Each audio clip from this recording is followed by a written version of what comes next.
అండి. నేను మీ దిలీప్‌ని. మనకి చాలామంది రోహిణి నక్షత్ర జాతకులకి ఏ రుద్రాక్ష ధరిస్తే బావుంటుందని చాలామంది అడుగుతున్నారు. రోహిణి నక్షత్ర జాతకులకు ద్విముఖి అంటే 2 ముఖాలైనటువంటి రుద్రాక్ష ధరించినట్లయితే మాత్రం మానసిక ప్రశాంతత అవ్వనివ్వచ్చు. అంటే ఏదో ఒక అలజడి.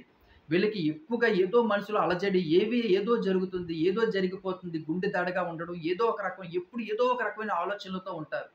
అలాంటి వాళ్ళకి ఈ ద్విముఖి 2 ముఖాలైనటువంటి రుద్రాక్ష ధరించడం వల్ల చాలా ఆరోగ్యాలతోటి చాలా మనశ్శాంతంగా ఉండే అవకాశాలున్నాయి.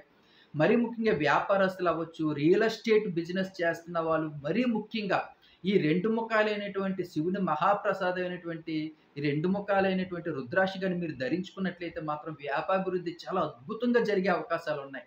మరి వైవాహిక జీవితంలో రుద్రాక్ష ధరించడం వల్ల ఇబ్బందులు వస్తాయి కదా అని ఎవరైనా అనుకుంటే మాత్రం మీ వ్యాపార సంస్థలో మీ క్యాష్ పెట్‌లో ఈ 2 ముఖాలైనటువంటి రుద్రాక్షని శివాలయంలో పూజ చేసుకొని ఇంటికి తీసుకొచ్చి ఆ క్యాష్ పెట్‌లో పెట్టుకున్నా సరే, చాలా అద్భుతమైనటువంటి రిజల్ట్ ఉన్నది. మరీ ముఖ్యంగా చిన్న పిల్లలకి ధరించడం వల్ల కూడా మీకు ఇబ్బందులుగా అనిపిస్తే, ఇంట్లో ఉన్నటువంటి దేవుడి మూలను తీసుకొచ్చి పూజ చేసి ఆ చిన్న ప్లేట్‌లో ఆ రుద్రాక్షని 2 ముఖాలైనటువంటి రుద్రాక్షని పెట్టి రోజు పూజ చేసుకొని స్కూలుకెళ్ళేటప్పుడు గాని, బయటికెళ్ళేటప్పుడు గాని, దాని మీద చెయ్యి వేసి 11 సార్లు ఓం నమః శివాయ అని చెప్పి మనసులో అనుకున్నా సరే, చాలా అద్భుతమైనటువంటి, విశేషమైనటువంటి అద్భుతాలు మీరు చూస్తారు. ఆరోగ్యాలు చాలా బావుంటాయి. పిల్లల భవిష్యత్తు బావుంటుంది. చదువు బావుంటుంది. వాళ్ళ కెరియర్ బావుంటుంది. జాబ్స్ పరంగా వాళ్ళు సెటిల్ అయ్యే అవకాశాలున్నాయి.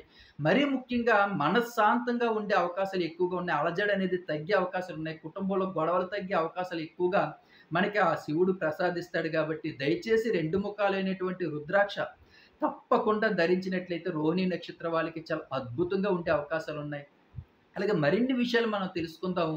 ముఖ్యంగా నా ఛానెల్‌ని సబ్స్క్రైబ్ చేసుకోండి. ప్లీజ్ సబ్స్క్రైబ్ చేసుకోండి. అలాగే లైక్ చేయండి. అలాగే షేర్ చేయండి.